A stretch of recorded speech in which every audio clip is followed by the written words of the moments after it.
সালে ফেসবুক থাকতো, যদি 71 সালে সোশ্যাল মিডিয়া থাকতো, তাহলে হয়তো দেশ স্বাধীন হতো নাকি আমরা জানি না মাননীয় স্পিকার। শুধু বট বাহিনী দিয়ে, স্ট্যাটাস দিয়ে, মানুষকে ছোট করে, আজে বাজে কথা বলে, ভাইরাল হয়ে রাজনীতি হয় না। যদি রাষ্ট্রপতি অবৈধ হয়, যদি রাষ্ট্রপতির ভাষণ অবৈধ হয়, তাহলে তৎকালীন সরকারও কিন্তু অবৈধ হয় নাকি সেটা ভেবে দেখতে হবে। বিএনপিকে ক্রিটিসাইজ হবে সেটা আমরা জানি। আইডেন্টিটি গোপন করে রাজনীতি করে নাই। আনফরচুনেটলি গত 1.5 বছরে দুর্নীতির অভিযোগ উঠেছে। মাননীয় স্পিকার, আমি আপনাকেও ধন্যবাদ জানাতে চাই।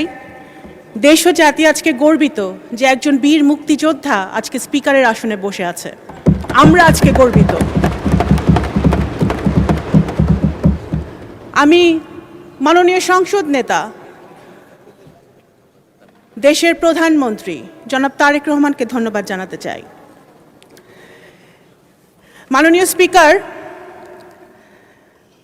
আমাদের দেশের একটা দুর্ভাগ্য হলো, আমরা দেখেছি রাজনৈতিক দলের নেতারা বা নেত্রীরা ইতিহাস লিখতে চায়।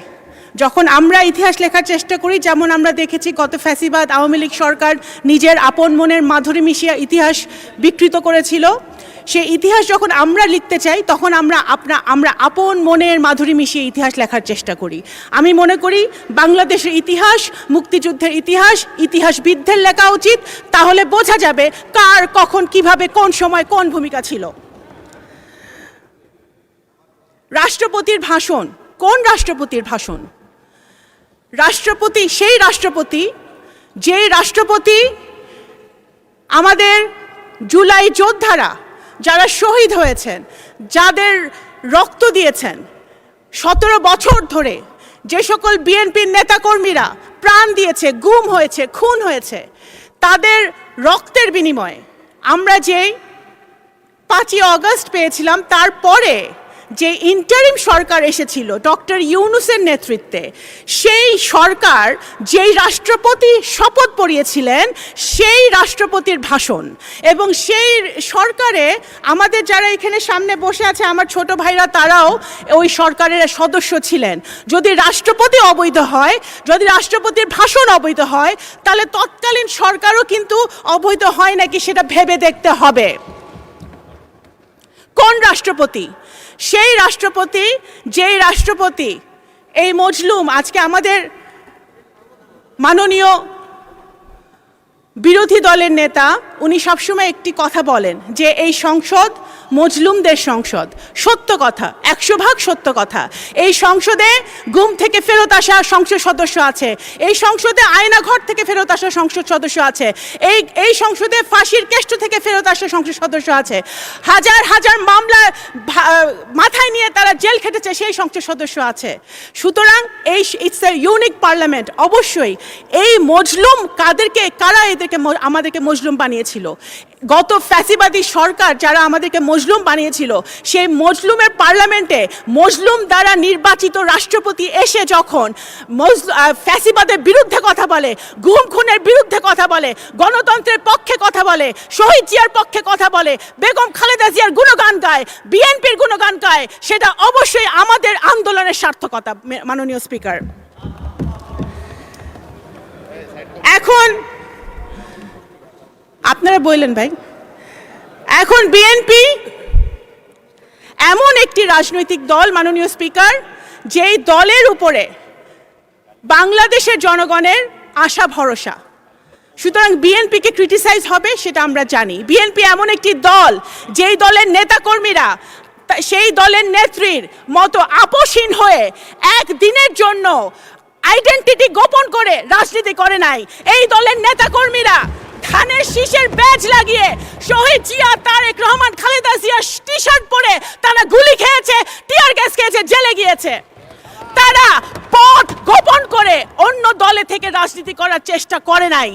মাননীয় স্পিকার, আমাদের বিএনপি সেই দল, শহীদ রাষ্ট্রপতি জিয়াউর রহমানের দল, যিনি দেশের ডেভেলপমেন্টের জন্য কখনো আন্তর্জাতিক জাতীয় কারোর সাথে আপোষ করেন নাই। বেগম খালেদা জিয়ার দল, যিনি দেশের গণতন্ত্রের জন্য, স্বাধীনতা সার্বভৌমত্বের জন্য কারোর সাথে আপোষ করে নাই। এই দলের হাজার হাজার নেতাকর্মী জান দিয়েছে, প্রাণ দিয়েছে, ভবিষ্যতেও জান দিবে, প্রাণ দিবে। জুলাই সনদ অনেক কথা হয়েছে জুলাই সনদ নিয়ে মাননীয় স্পিকার। জুলাই সনদ অবশ্যই বিএনপিকে জুলাই সনদ নিয়ে বলে কোনো লাভ নাই। জুলাই সনদ মানে কি একটা রিফর্ম, বাংলাদেশের রিফর্ম, নতুন প্রজন্মের জন্য রিফর্ম, সংস্কার। আপনি যদি ইতিহাস দেখেন, বাংলাদেশ জাতীয়তাবাদী দল বাংলাদেশে একটি মাত্র দল যে বাংলাদেশের জন্মের পর থেকে এখন পর্যন্ত যত রকম রিফর্ম সংস্কার হয়েছে বাংলাদেশের উন্নতির জন্য প্রত্যেকটা বিএনপির হাত ধরে হয়েছে।